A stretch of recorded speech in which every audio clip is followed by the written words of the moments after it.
Hi, everyone, and welcome to the show. It has been so amazing. We're so happy to have you with us. First, we just want to say hello.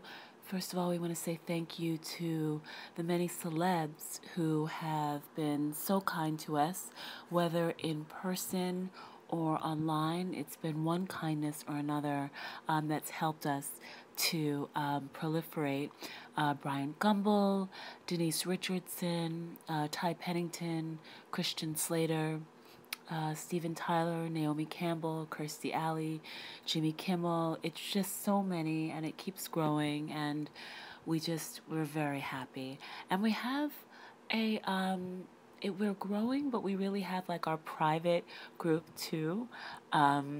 And we're so happy to have people like Ganu Yargichi, Kindness is Love, Jane Coles, Willie, Amit Gupta, Krakar Love, Music is Cake, Christy, Vanina Popova, Bob Blevins, Regina Brown, Henry Rousseau. You are just so wonderful, and we love your comments. Recently, V. Krakar Love wrote, "I'm not depressed." In our last show, we were talking about depression, and she wrote, "I'm not depressed." Regina Brown, in response, wrote, "That's good. Don't be depressed. Live your life to the fullest and enjoy it. God bless." I love the way we're interacting in the community. Jane Coles, very succinct, very reserved. She says just thank you. And Garnul Yargichi followed suit. She also said thank you. And she also said recently, depressed seems every other day. It sounds ridiculous, I know. So we're getting this conversation going about depression and those things. And then Willie said, "You always put a smile on my face. Best topics ever." So we thank you, Willie, also for really enjoying the show. And then we also want to say hello to Eric Christian, who retweeted one of our comments, but he recently had an article that's called "I Want to Be Rich, the Key Steps to Wealth." And he had some really engaging things to say. So we're very happy about the community that's growing, and of course Hudson County, West New York, and Weehawken, and North Bergen, Guttenberg, Union City, all those areas, Park Avenue, Bergen Line, Jersey City, Edgewater, Hoboken, even Fort Lee. There's just been such interest in what we're doing, and we really appreciate it. Okay, so today we really want to kind of extend this conversation about depression. And what can contribute to it at times. We also want to talk about the tools that people have to emerge from those kinds of depressions. So let's talk again. People really responded well to Jackie at Bella Vista Beauty and Wellness at 4315 Park Avenue in Union City, New Jersey. So let's talk to Jackie. Talking about that larger issue of basically how you feel about yourself. I mean, we've talked about on our show how many people seem to be very deeply depressed. People can be, financially well off. They can have all kinds of material resources, but they seem very emotionally bereft, very emotionally poor. So where do you think depression mostly comes from? Do you think it's about comparing yourself to others? Do you think people become critical of others just because they don't feel good about themselves? When you talk to people and they seem to have such low self-esteem, what do you think is the main source of that? I would say it's isolation. It's a sense of really, truly feeling alone. You don't have a community. You haven't built it. You don't surround yourself with it. You don't look for it because everything is challenging. So it stems from isolation. You just feel alone. You feel alone. Wow. And sometimes after you're done with the depression, you're done with the sadness, you're done with feeling alone. You decide that you must have the courage to start something new or to do what fulfills you, to go in a totally different direction. And somebody said, I don't know exactly who it was, but someone said the hardest part many times is really making that decision. And I guess they're saying, things really start to fall into place. And many people will tell you, once they get that courage to make that change and to do something differently and to finally do that thing that they love and, that in a loving way serves others, there's something that comes about and all these unusual doors start to open and all of these things start to happen. So in line with that, let's talk to Nilsa at Subia's Cafe and Marketplace at 506 Jersey Avenue, Jersey City, New Jersey. This thing has really developed because people saw what you were doing Right. and saw that you have a love for it, and they were Right. attracted to you. Can you just talk for 1 minute about the beginning and how people were drawn to you and how it grew? Oh, okay, sure, absolutely. Well, 13 years ago, Yvonne and I created this environment because it all started with seeing my father's health deteriorate the way it deteriorated. So I knew that I didn't want to follow those footsteps. We always pretty much had it in us where we were pretty healthy conscious, and there's a lot of things that we typically didn't eat that would be considered the food that we grew up with as, our heritage.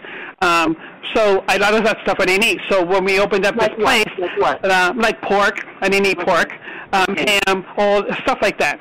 Meats, I stopped eating meats when I was about 20 years old because it just didn't agree with me, and I just didn't like it. Okay. So in doing that, I started to feel so much better, and that's when I said to Yvonne, let's stop the corporate world. Since there's nothing in this area that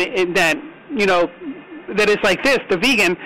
Let's start teaching people how we eat. Let's start teaching people, how we feel and the right foods to put together and how to exercise and such and let's give speeches out. Let's get people come in here who talk about health, who talk about the right vitamins to take, the right supplements to take for the body, and together with teaching them that and teaching them how to eat, we'll grow a nice business here, and that's how we started.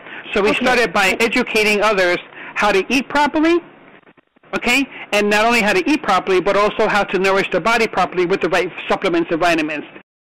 So it's amazing the kinds of things that people deal with and the different ways that you go about settling it. We were also listening recently to Dr. Oz, and people were talking about some of the extreme diets that they have been using and how harmful some of them can be.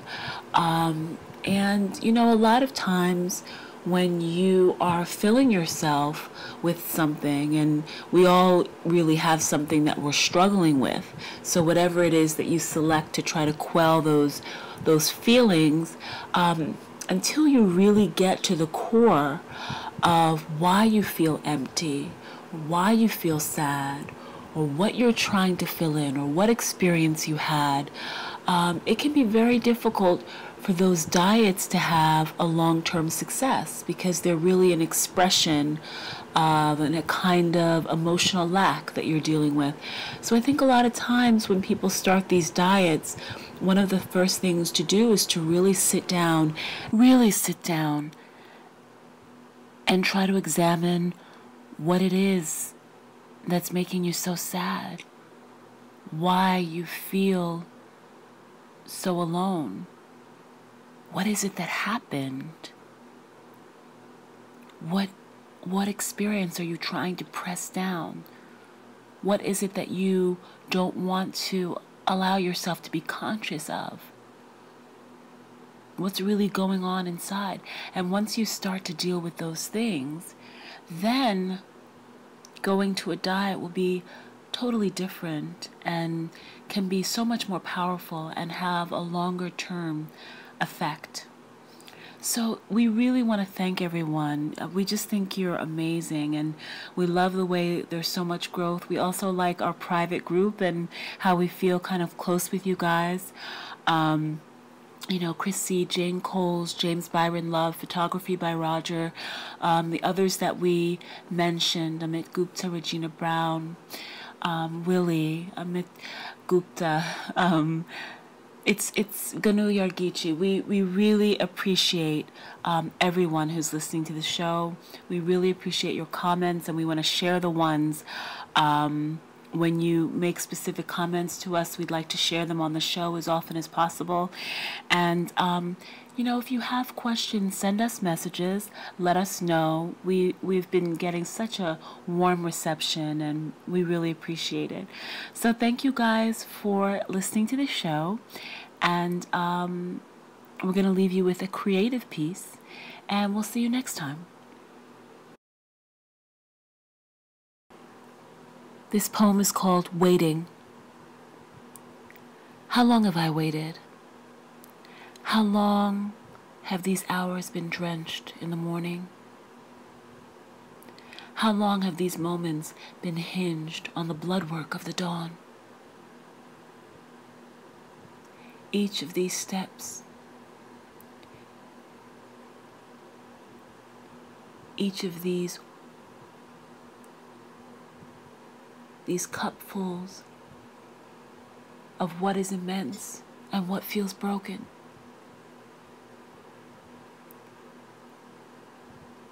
Each of these elements that have crept over the storm, that have crept into the light,